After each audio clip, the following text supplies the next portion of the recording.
Bonjour à vous. Dans ce tutoriel, ce que je voudrais voir, c'est comment on peut optimiser l'espace que prend nos textures de nos modèles sur notre disque dur pendant le travail.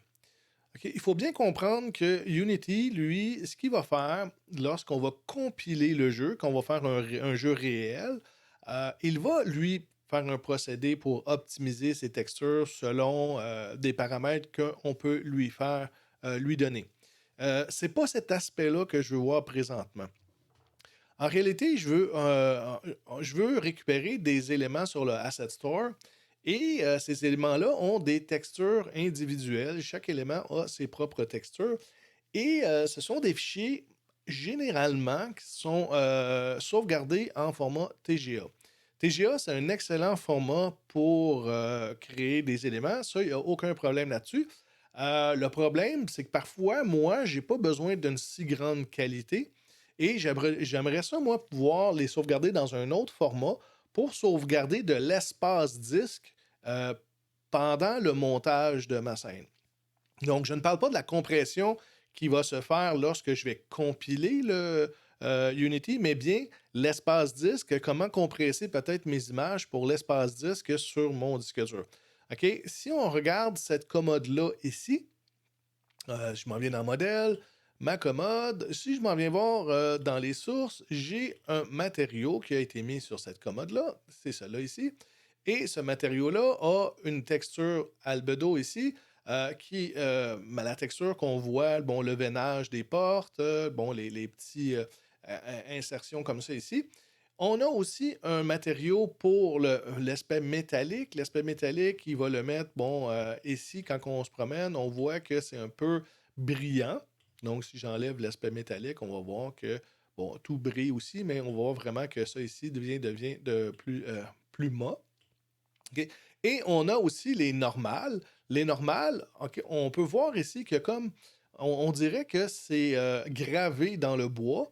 Et pourtant, si je vois ici que j'enlève les normales, vous allez voir, si j'enlève la texture de normale, bon, on ne voit que le dessin qui est fait par le albedo ici, c'est la texture du dessin, mais on n'a plus l'aspect creusé. Donc, c'est simplement une illusion, OK? C'est un calcul mathématique que Unity fait ou que les modèles 3D font avec des normales pour dire, OK, on fait un semblant de lumière parce que en réalité, là, ce modèle-là n'est vraiment pas gravé. OK? On voit la porte, là, il n'y a pas de gravure dedans. Ce n'est vraiment une espèce d'illusion d'éclairage avec les normales. Lorsqu'on l'enlève, on voit que ici, on peut remettre les normales. Donc, ce n'est qu'une illusion. Donc, on a trois textures dans ce modèle-là. Il pourrait en avoir plus, OK, selon si on veut faire de l'occlusion. Je ne vais pas dans tous les détails, mais ce qu'il faut faire lorsqu'on a un modèle qu'on a été récupéré sur l'Asset Store, on va voir, je peux aller cliquer ici sur le modèle, je peux aller voir ses matériaux. Donc, on voit des fois, on a plus qu'un matériau pour le même modèle. Donc, je peux cliquer dessus. Ça m'amène justement ici dans le matériel. Et là, je peux aller voir les images euh, que j'ai ici. Donc, le matériel, lui, c'est pour est-ce que je veux un aspect métallique, embossé, est-ce que je veux qu'il réagisse différemment à des lumières. Donc, et on va mettre des fois juste la couleur, mais des fois, on va mettre de la texture. Donc, je peux cliquer, moi, sur les petites images ici et ça va m'amener carrément dans mon dossier texture de ma commode. Et là, je vois que j'ai trois textures, les trois qu'on avait vues. Donc, la première texture, si je le regarde, c'est vraiment, je vais ramener ça ici, c'est vraiment la texture comme un, on a pris la commode, on l'a comme euh, on l'a déballé. C'est comme un aspect de cadeau et on recolle la texture. Donc, ça a été fait dans un logiciel d'édition d'images. Donc, on a celle-là ici. On a l'aspect métallique, OK? Donc, pour l'aspect métallique, on peut voir, bon, c'est peut-être probablement les boutons de la porte qui ont été faits ici. Donc, il a joué pour de l'éclairage, pour jouer sur l'éclairage là-dessus. Et on a finalement les normal maps, comme ça ici. Et on voit que Ça a été fait pour que, bon, on ait, avec de la couleur, on peut faire de l'engraveur. Ces fichiers-là ne sont pas créés manuellement. Habituellement, les logiciels de 3D nous exportent. On peut exporter des éléments comme ça, ou d'autres logiciels peuvent nous créer aussi des normal maps ou d'autres types de fichiers comme ça. Simplement pour voir vite fait, si on regarde ces deux fichiers de texture-là, c'est des types de textures par défaut. OK, c'est une image 2D qu'on retrouve, qu'on peut aller faire dans un logiciel d'édition. La même chose pour lui-ci. Le normal map, c'est un petit peu différent. OK, on doit lui dire que la texture n'est pas par défaut, mais c'est une texture de normal map. Donc, simplement faire attention à ça lorsqu'on va travailler là-dessus. L'aspect que je veux faire dans ce tutoriel, c'est vraiment ça, c'est que ces images-là, si on les voit, ce sont des formats TGA. Donc, on a le TGA pour la texture, le TGA pour l'aspect métallique et, bon, la normal map, ils l'ont mis en PNG. Je vais aller voir combien pèsent ces images-là. Donc, je m'en viens bouton droit sur une des textures, je vais faire Show in Explorer. Et on voit que le format TGA ici mesure 4 MB pour cette image-là, 4 MB pour l'aspect de métallique. Et on a ici voyons, le Normal Maps qui lui fait 300K. Donc on peut comprendre que le format TGA est beaucoup plus lourd. OK? Il y a quand même une différence. Le format TGA n'a pas de compression, donc de meilleure qualité. Donc, le PNG n'est pas destructif, mais il y a quand même une compression de fait dessus. Donc, on voit que c'est beaucoup moins lourd. Mais il y a aussi un autre aspect qu'il va falloir prendre en compte, c'est qu'un PNG, le canal alpha n'est pas géré de la même manière que le TGA. Le canal alpha, c'est le canal de transparence. On a le rouge, vert, bleu, les trois canaux de couleur, et le canal alpha qui gère, le TGA gère une façon différente le canal alpha. Mais bon, on va voir ce que ça donne quand on va essayer de compresser ces deux fichiers TGA-là et on va les mettre en PNG qui va nous sauvegarder éventuellement de l'espace. Donc, pour faire ça, ça va nous prendre un logiciel de traitement d'image. Moi, ce que je vais faire, c'est que je vais en prendre un qui est en ligne, qui est gratuit, et ça va faire l'affaire pour tout de suite. Si vous utilisez des logiciels autres, vous pouvez utiliser GIMP, vous pouvez utiliser Krita, qui sont des logiciels gratuits, vous pouvez utiliser Photoshop. Moi, je vais simplement, pour l'exemple présentement, je vais simplement utiliser euh, un logiciel qui est sur le web. Donc, j'utilise PhotoPA, qui est un gratuitiel sur le web. On peut éventuellement payer. On peut avoir un compte payant. Moi, pour le tutoriel aujourd'hui, ça va faire beaucoup mon affaire. Donc, ce que je peux faire, moi, c'est que je voudrais, moi, récupérer le fichier TGA ici et je vais simplement venir le glisser dans ma fenêtre. Et on voit que ça l'a ouvert. Le fichier, bon, il le met en format PSD, le format Photoshop. Si on sauvegarderait ça, on pourrait avoir des calques. On pourrait sauvegarder les calques. Dans mon cas, ce n'est pas ce que je veux faire. Je veux vraiment faire quelque chose de très, très simple. Je vais aller dans Fichier, exporter en tant que PNG.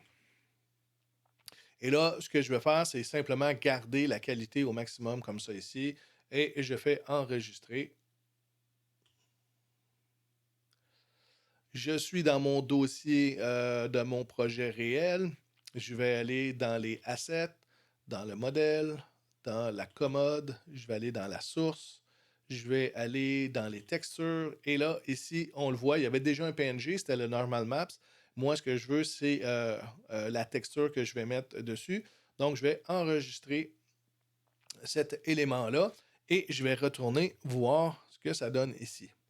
Et là, on voit que j'ai mon PNG qui est mis ici, qui est 1.2 MB à comparer de 4 MB.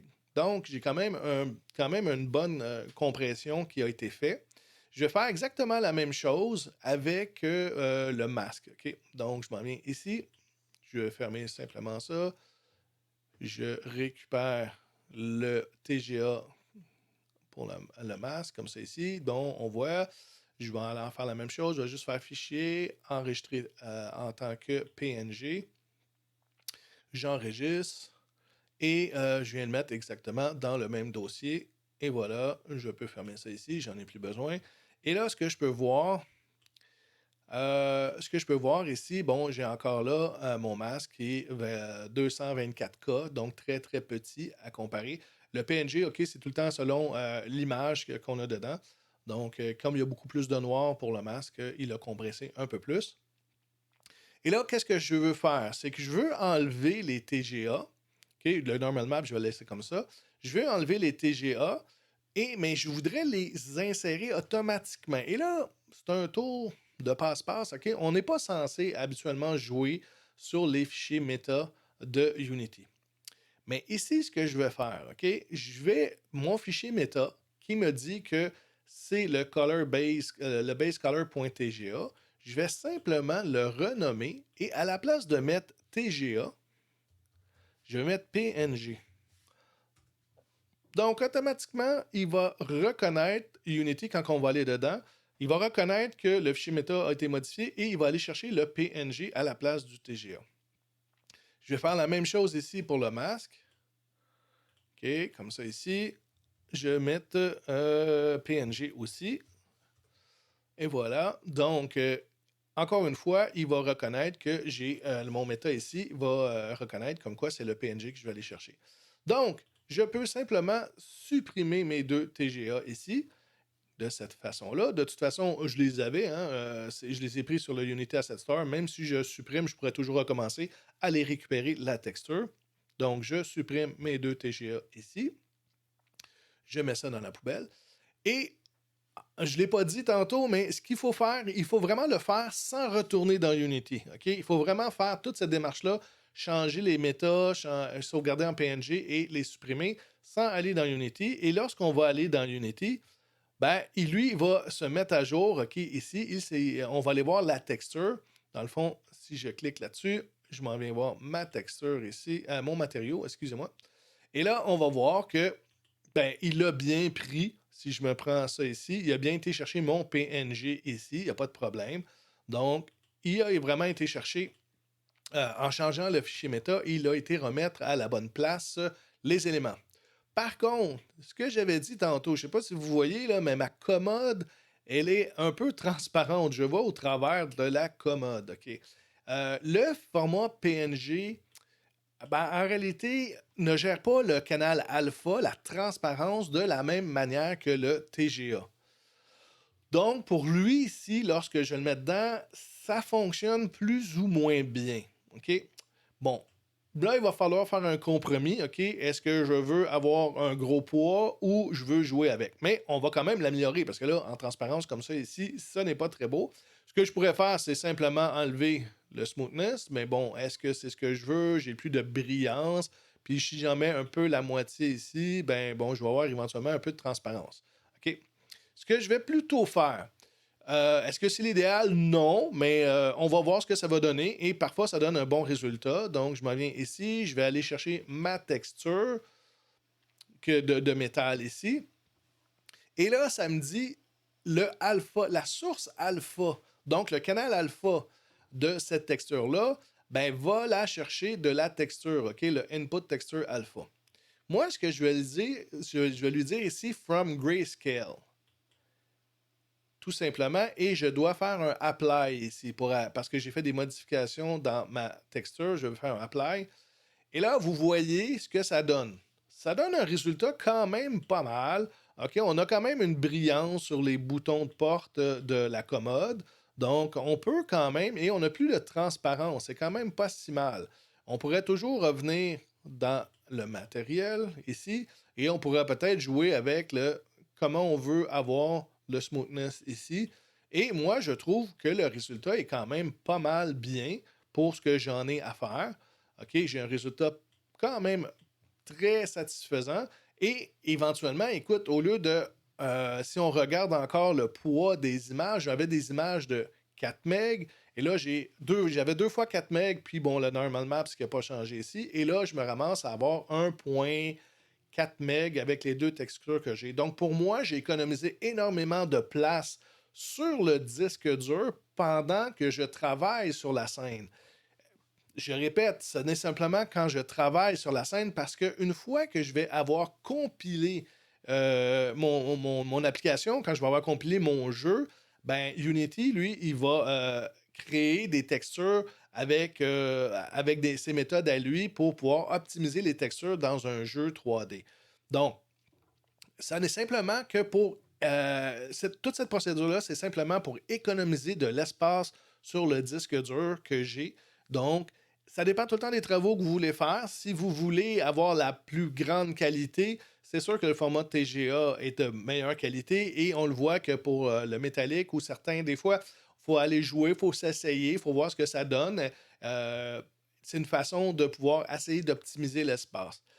L'autre chose aussi qu'on peut faire pour des fois optimiser, ben, c'est de faire comme j'ai fait. Est-ce que moi, si je dis qu'il n'y a pas de métallique ici, si j'enlève le métallique, est-ce que je peux simplement, moi, faire ça ici? Et si ça fonctionne, ben, je vais complètement supprimer la texture parce que je me dis, je n'ai plus besoin de la texture métallique.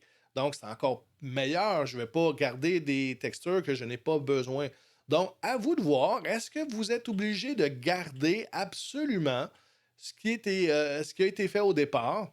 À vous de voir. Là-dessus, il faut l'essayer, on désactive. Bon, c'est sûr que l'albedo ici, je ne peux pas dire non, ça ne fonctionnera pas. La même chose, est-ce que le normal maps, je le veux ou je le veux pas? C'est sûr que c'est plus joli avec une impression de graveur. À vous de voir. Des fois, est-ce que la commode va être très loin et je ne verrai pas de très grandes différences? Donc, ça dépend tout le temps si on voit l'objet de proche ou l'objet de loin. On peut des fois simplement enlever des textures pour essayer d'optimiser un petit peu plus l'aspect de notre de grosseur de jeu. C'est sûr que si on enlève les textures, en plus d'économiser de l'espace disque dur pendant le travail, ben, la compression de Unity pour faire un jeu, ben, il va aussi avoir une meilleure compression, une meilleure optimisation pour ces textures.